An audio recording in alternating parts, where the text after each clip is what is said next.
The ability to think and to access the unconscious. Paul refers to the unconscious as the supercomputer of the brain.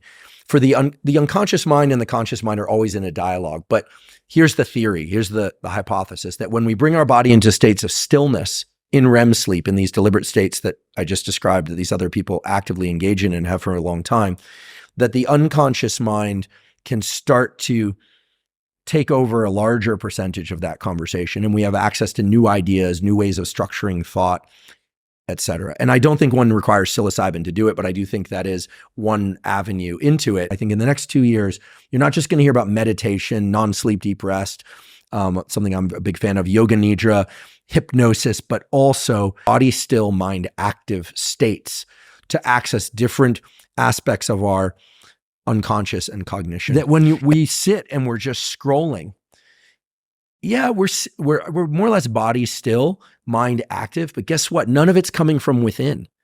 It's all coming from the outside. So whether or not it's psilocybin in the eye mask, or Carl sitting there, eyes closed, deliberately still thinking, or we can think of the phone and the scrolling as lending itself to less ability to focus and ADHD, but just the real crime, the real insult to humanity, for me, the real cost is, what about all the creative imagination of things that come from inside that could be generated by people in that time? So I've started doing a practice of 20 minutes a day of just sitting and eyes closed typically. Sometimes it's right as I wake up, but usually it's not.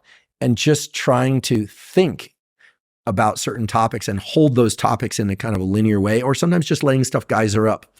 Anyway, some people might think of this as like completely wacko woo, new agey stuff. But the list of names I read off there of people that do that and have been doing this for a long time and attribute this practice as one of the major sources of their best ideas is a non-trivial list.